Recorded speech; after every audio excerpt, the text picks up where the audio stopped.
તો રાજ્યમાં આગામી 4 દિવસ ભારે વરસાદનું એલર્ટ આપવામાં આવ્યું છે। રાજ્યમાં એક સાથે 5 વરસાદી સિસ્ટમ સક્રિય બની છે।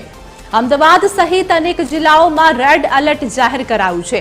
અતિ ભારે વરસાદની હવામાન વિભાગની આગાહી પ્રમાણે ચેતવણી આપવામાં આવી છે। ડીપ ડિપ્રેશન, મોન્સૂન ટ્રફ અને સિયર ઝોન સક્રિય થઈ છે।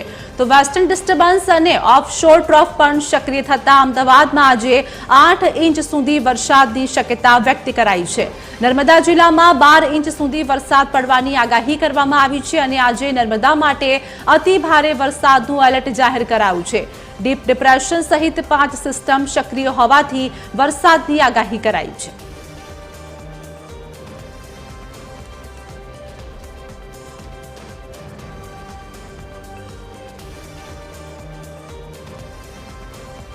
आज मुद्दे हमारे साथ हमारा संवाददाता मोनिका राजपूत लाइव जोड़े गया है। मोनिका, 5 सिस्टम एक साथे सक्रिय थई छे, भारे वरसादनी आगाही करवामां आवी छे। आज अमदावादमां आब फाटવાની परिस्थिति पण सर्जाई शके, शुं वधु अपडेट?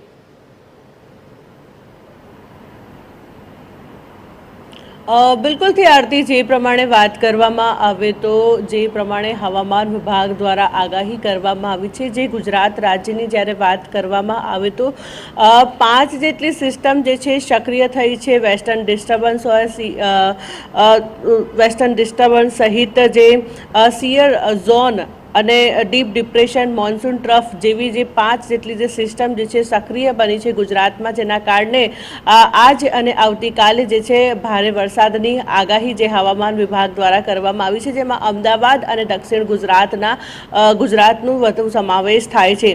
જે પ્રમાણે વાત કરવામાં આવે તો આ જે આજે અને આવતીકાલે જ્યારે હવામાન વિભાગ દ્વારા જે આગાહી કરવામાં આવી તો રાજ્ય સરકાર સહિત જિલ્લામાં તમામ પ્રકારની જે તૈયારીઓ જે છે કરી દેવામાં આવી છે। જે વરસાદની જ્યારે વાત કરવામાં આવે તો આજે 5 થી 8 ઇંચ જેટલો વરસાદ જે છે અમદાવાદમાં વરસી ચૂકે છે।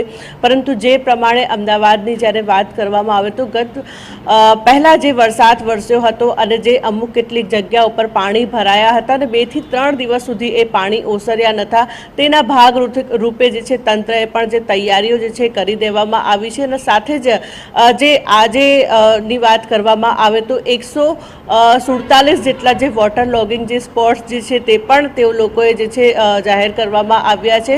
એટલે કે અમુક અમદાવાદના જે કેટલાક જે વિસ્તારો જે છે તેમાં પણ પાણી ભરાઈ શકે છે તેવી પણ તેઓ લોકોએ જાહેરાત કરવામાં આવી છે। ભારે વરસાદના ભાગરૂપે પણ જે તકેદારીના જે નિર્ણય જે છે અમદાવાદ મ્યુનિસિપલ કોર્પોરેશન દ્વારા લેવામાં આવ્યા છે। ગાર્ડન અને લેકની જ્યારે વાત કરવામાં આવે તો 2 દિવસ સુધી એ પણ ગાર્ડન અને લેક જે છે બંધ રહેશે।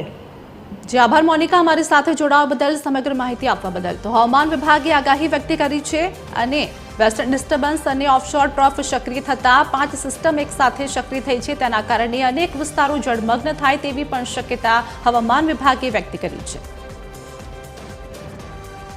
जो फोरकास्ट दिया गया है 30 जुलाई से लेकर 5 अगस्त तक अगले 7 दिन के लिए, इसमें कई स्थानों में से लेकर ज़्यादातर स्थानों में हल्का से मध्यम बरसात का संभावना रहेगा।